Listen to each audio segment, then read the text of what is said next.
Hello, everyone, and welcome back to The Rundown, where we talk about 2A news and conservative views. I will be your host today, Craig DeLuz, coming at you from the West Coast, the left coast, behind the Iron Curtain, otherwise known as the Sierras. But as we all know, I normally don't do this program by myself, but hey, you know what? Once again, Mikey is doing his thing, and we are all the better for it.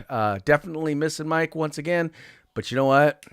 Hey, like I said, I got y'all. Y'all will always keep me company. So we're going to have a good time today as we go forward talking about the news and stuff. The weekend was phenomenal. Had a great weekend. The California Republican Party convention was held this past weekend here in the state in Sacramento, California. So basically it was held right here in my backyard.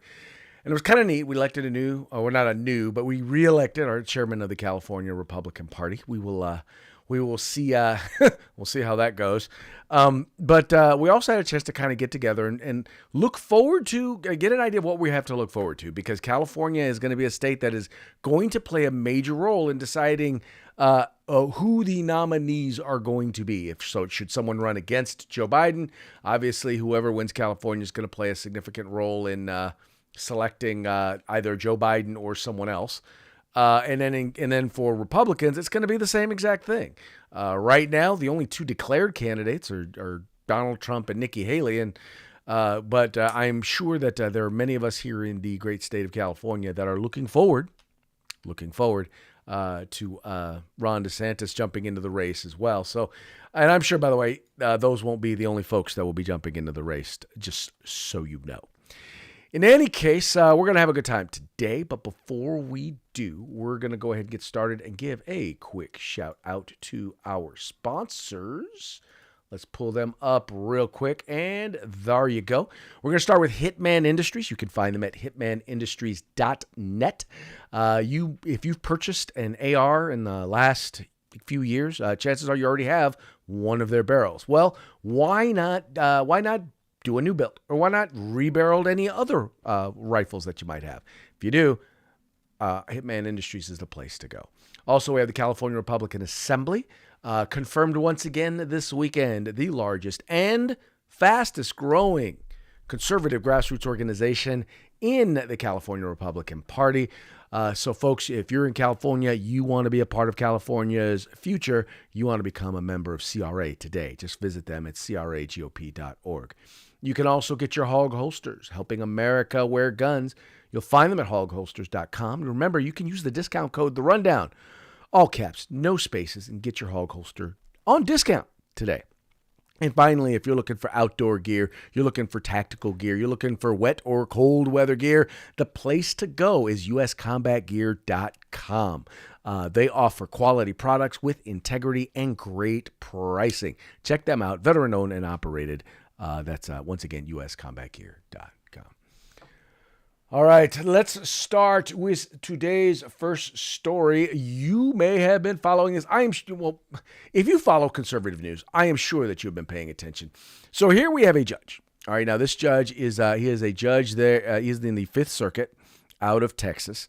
And the interesting thing about this judge is he flew all the way out to Stanford University in order to speak to the students there. And he was going to give a speech, and it was basically, hold on, let me see if I can find the title of the speech here in this post. Where are we at here? Okay. Does it talk about, okay, it does not say what the title of, went awry, includes law school. I told students to go. Okay. So basically what he said was, what they did, the whole point of the event. Oh, here we go. The Fifth Circuit in conversation with the Supreme Court, COVID, guns, and Twitter, right? Now, what he's going to be talking about is how these cases unfolded, what the points of the cases were, how they came to him, and he's really going to be talking about the aspects of the law. And the problem is that this guy is a Trump appointee, and because he is a Trump appointee, therefore, there is no possible way that he could have anything of substance to say to law students. Let me say that again. To law students, right? These are students who are supposed to be learning how cases are handled, right? This is all a part of what they're supposed to be learning in school. And yet they decided, yeah, no, he's too conservative, so we don't want him here. And so they decided they were going to heckle him. Now, it wasn't enough that they were going to heckle him, but then one of the deans decided to get up, who was there, and they decided to get up, and she decided to get up and wanted to, well, she had a few choice words, and I'm not going to play the entire thing because it's about 10 minutes, but I will play with you. I will play with you real quick a snippet from it. Here you go. They're not letting me go. Yes, please. I have to write something down because I'm so uncomfortable up here. And I don't say that for sympathy. I just say I'm deeply, deeply uncomfortable.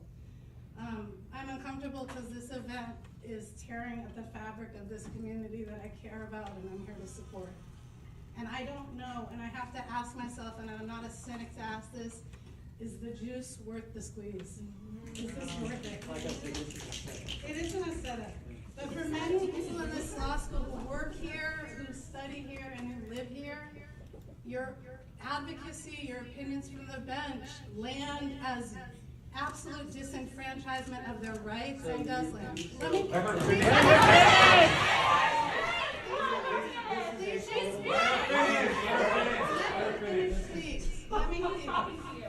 And it impacts directly their people, humans, their families, and their communities. And I'm uncomfortable, and it's uncomfortable to say this to you as a person. It's uncomfortable to say that for many people here, your work has caused harm, has caused harm. And I know that must be uncomfortable to hear. I know that must be. Let me please finish, and I want to give you space to finish your remarks too, Judge Duncan. I'm also uncomfortable because many of the people in the room here I've come to care for, and in my role at this university, my job is to create a space of belonging for all people in this institution. And that is hard and messy and not easy, and the answers are not black or white or right or wrong. This is actually part of the creation of belonging. And it doesn't feel comfortable, and it doesn't always feel safe, but there are always places of safety, and there is always an intention from this administration to make sure you all can be in a place where you feel fully you can be here, learn, grow into the amazing advocates and lawyers and leaders that you're going to be. I'm also uncomfortable because it is my job to say you are invited into this space. You are absolutely welcome in this space. In this space that people learn and again live. I really do wholeheartedly welcome you because me and many people in this administration do absolutely believe in free speech. We believe that it is necessary. We believe that the way to address speech that feels abhorrent, that feels harmful, that literally denies the humanity of people, that one way to do that is with more speech and not less.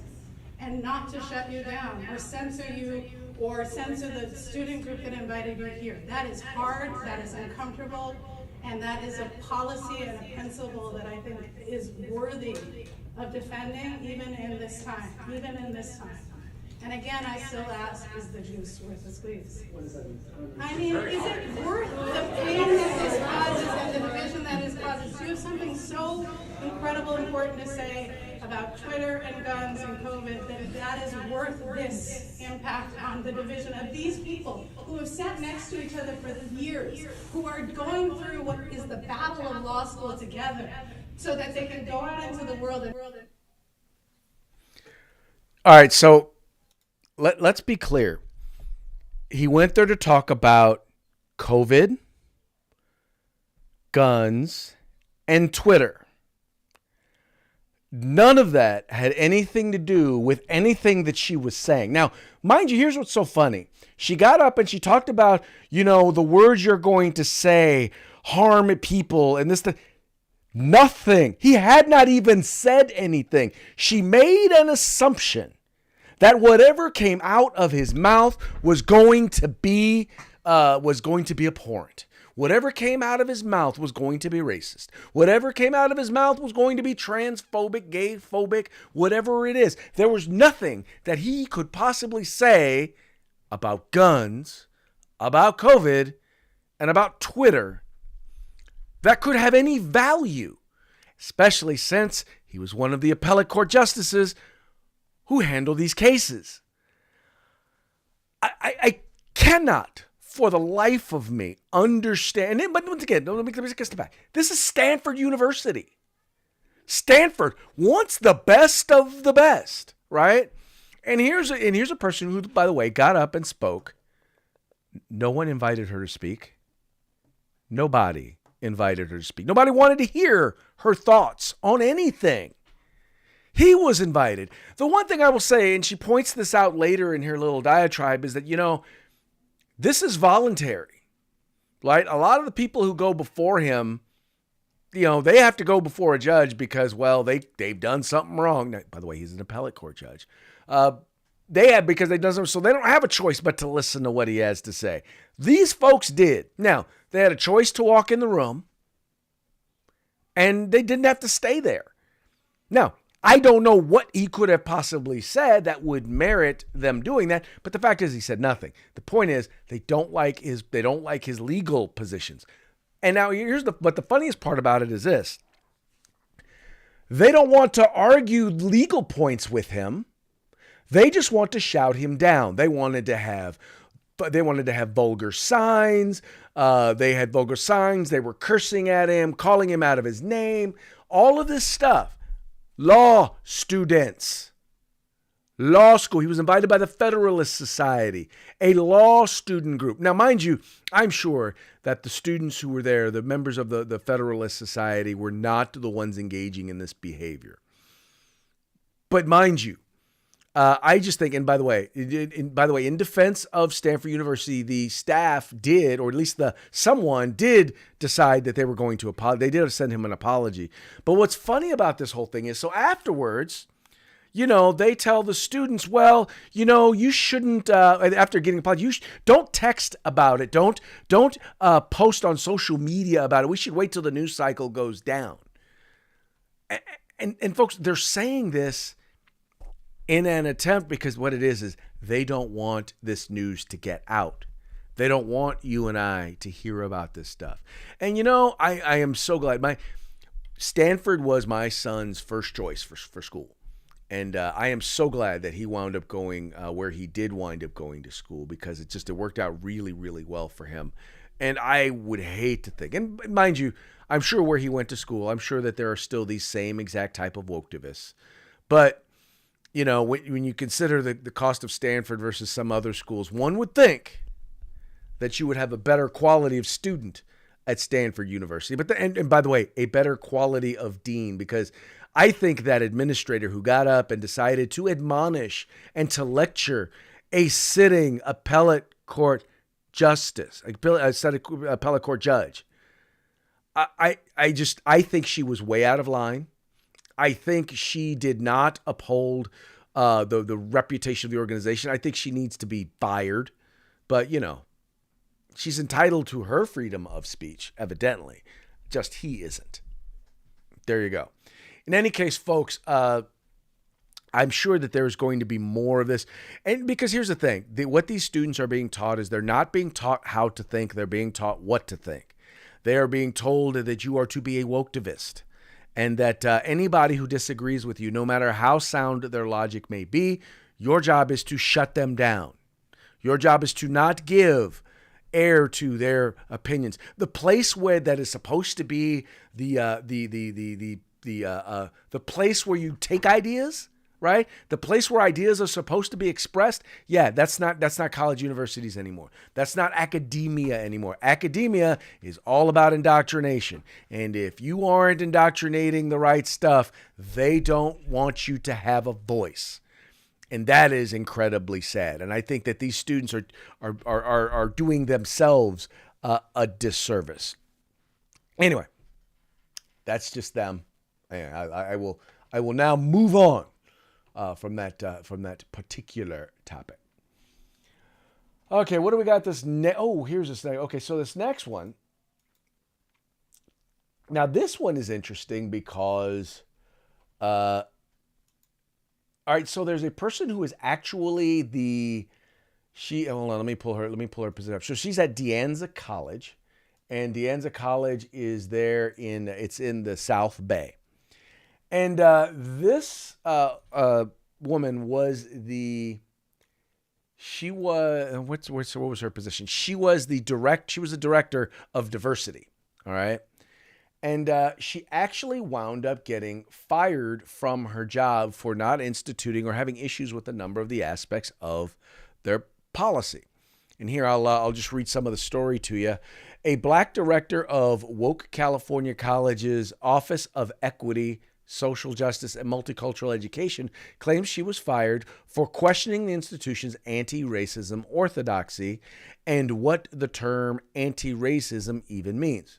Dr. Tabia Lee said De Anza College, it's a community college in Cupertino, retaliated after she objected to several campus policies aimed at inclusion. I was working in a California community college, and I noticed that there was a lot of resistance to my even asking questions about anti-racism, policy efforts, and language, Lee told nonprofit Foundation Against Intolerance and Racism. And I purely wanted to know what folks meant when they were using those terms. And I encountered a lot of hostility and a lot of resistance to me even asking the question. She told Higher Ed she was canned after declining to join a socialist network, objected to the college's land acknowledgments for indigenous tribe, and questioned why the word black was capitalized and why white was not. All sound things. Additionally, Lee said she refused to use gender-neutral terms Latinx, Filipinx, because of her belief they only fuel racism.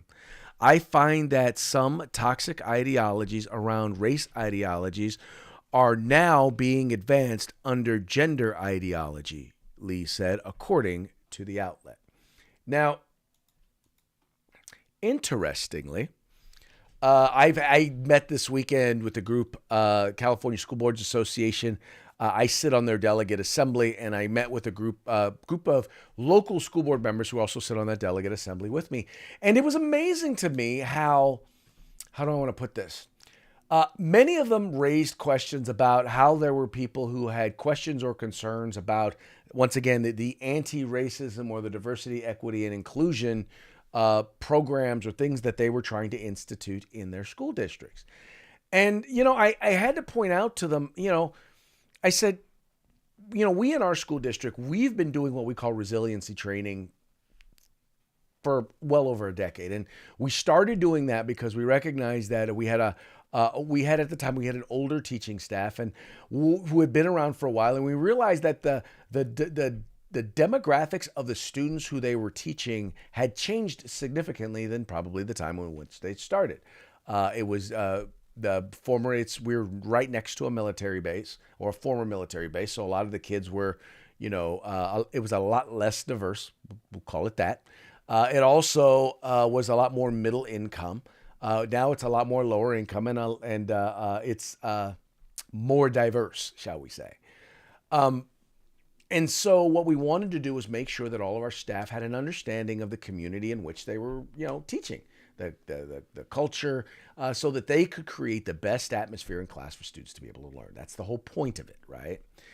Then we started doing we not so much with our students because we didn't let us, but we got talked into doing this quote unquote anti-racism training, and I had expressed to them that it is some of the most racist stuff that I have ever heard. Now, not all of it was bad. But there was a huge chunk of it that I'm like, look, this is divisive and racist. And I said, I think we need to think about it's not so much that we don't need to be doing some work like this, but I think we need to be looking at how we're delivering it and look at all aspects of it. And when we start getting into things like Latinx, by the way, they've done polls. They've done a number of polls. And Latinos do not want to be referred to as Latinx. They consider it a perversion of their language, a racist perversion of their language. That's how they see it. And they don't like it. Less than 2% of all Latinos polled have said that they prefer to be called Latinx or the term Latinx. So I think it's kind of racist to call people something they don't want to be called. That's just me. Maybe it's just me. But in any case, basically what happens, by the way, is when you raise these questions, when you raise questions like that, well, you're automatically saying, well, he's not an ally, right? He has internalized. If you're a person of color, if you're white, these are your racist white supremacy views. If you are a person of color like myself, you have internalized racism, right? It is beyond, and that's how they respond to you, and that's how they negate anything that you have to say. And because she raised these questions, that's exactly what they said to her. And they turned around and they said, "Here, I'll pull up the article again." It says a colleague of Lee's also accused the black faculty member of white speaking or white splaining and supporting white supremacy. Also, let me go back up real quick. I also find the constant obsession with pronouns and declaration of pronouns causes deep discomfort for individuals who identify as gender fluid or who struggle with gender dysphoria. A colleague of Lee's also accused the black faculty member of white splaining and supporting of white supremacy. What'd I tell you? If you raise a question, if you have any issues, if anything like that, once again, you are a supporter of white supremacy. Now, the school offered a different reason for firing. It said in a letter obtained by Higher Ed, the district chancellor, Judy Minor, wrote, Lee showed a persistent inability to demonstrate cooperation in working with colleagues and staff and an unwillingness to accept constructive criticism. In other words, when she was accused of white splaining, when she was accused of white supremacy, and I'm sure it was told to her that she was internalizing racism or that she was oppressed because she was black, I'm sure that all of that, because she objected to that, well, that made her uncooperative and made her unable to work with other people. Anyway, folks, once again, this is a person who was hired for this position, right?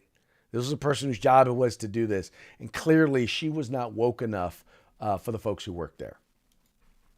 Big surprise, big surprise. Once again, she spoke out and she got the axe because, these are people who want to have the conversation, right? They want to have hard conversations. It's not that they want to have hard conversations. They want to tell you and want you to accept whatever it is they say as if it were gospel. And if you don't, then you're refusing to have a hard conversation. That's who you are. So no, I'm sorry, you Woketivists. You are wrong. And she was right. And anyway. Moving on to our next story. Gun sale tracking put on hold, and the folks on the left, the anti-gunners, are losing their minds. That is what is happening, according to Bearing Arms. Anti-gun activists are melting down over the pause in merchant codes for gun stores. Now, we've talked about this. Basically, you have Visa and MasterCard, as well as, I believe, Discover and American Express, had been talking about creating merchant codes for gun stores in order to track firearm sales. Now, it didn't say whether or not they were going to have different merchant codes for other stuff that you may buy. They're like, what happens if you buy a hat or you buy a t-shirt? The whole goal, they were saying, was to be able to track those sales. My belief is their goal was to make it so that they could deny those sales, because there are some states that have proposed laws that would say if you do business, if you're a financial industry company and you do business with anyone in the gun industry, well, then we will stop doing business with you, or it will be illegal for you to do that. We'll stop doing business with you. And by the way, California is one of those states. Here, I'll read this to you real quick. The gun control lobby is taking the news that companies like Visa and MasterCard have hit the pause button on their rollout of new merchant category codes for gun stores about as well as you'd expect. That is to say, there's a lot of frothing at the mouth and complaining that companies are caving to the gun lobby, as well as dubious claims that these codes could actually be helpful in identifying potential violent criminals and preventing them from carrying out crimes. Now, there is nothing in any of this process that would allow them to do that. The government and the financial institutions should not be tracking people who are seeking to exercise their fundamental rights. That's number one. There's no way in which, in particular, because most guns used in crimes are not purchased through a gun store. They're not purchased at what they call gun shows. They're purchased illegally. So no, it does absolutely nothing of what they do. But what it does do, it does make it possible, once they have this tracking, for them to then make it easy for them to deny firearm sales, deny people the ability to utilize their financial institution or their financial product in order to purchase firearms, to shut down their ability to exercise their fundamental right to keep and bear arms. That is what the point of what they are trying to do is. Now, one of the reasons why some of these folks, some of these companies are doing this, is because you have states like Texas who have said, yeah, no, if you do that, if you start discriminating against firearms retailers or firearms manufacturers, you cannot do business with us. And Chase Morgan got hit big time in the state of Texas because of their policy. They had access to, I think it was something like a $3 billion bond issue that nope, sorry, you don't get any piece of that. You don't get to be any part. You don't get to play any role in that business. And you will continue not to get any role and play any role in that business because they have adopted policies that are anti-gun. So, or that are limiting people's ability to exercise their fundamental right to keep and bear arms. So anyway, it's good news that they've done that. It's good news that the gun community is losing their minds. It's also interesting that the credit card companies are now waking up to realize that being woke, you will go broke. Just saying. All right, next, Bill Walton. Bill Walton, former NBA star, now NBA commentator, he's in some trouble right now. He's in some trouble for using a word that he could get in a lot of trouble for. It's a word that is a non-favored word anymore. It is the how do I want to put it? He used the M word, folks.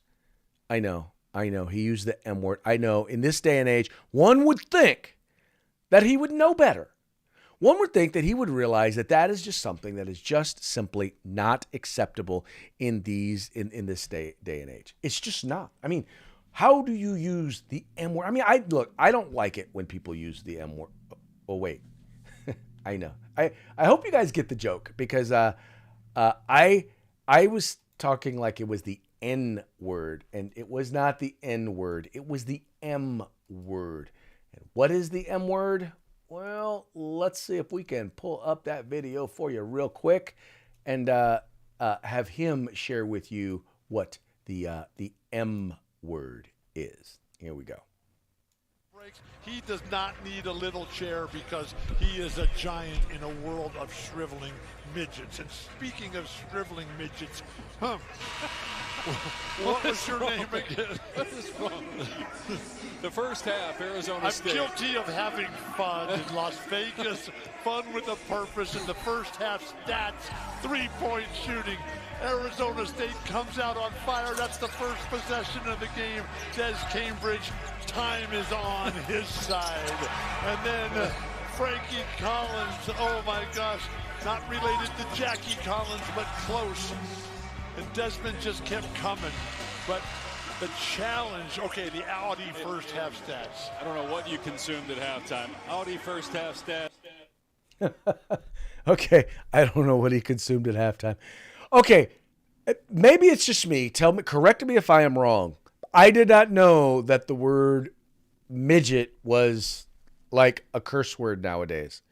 Because evidently it is. Because according to this article, let me pull the article up for you, and this is at the New York Post.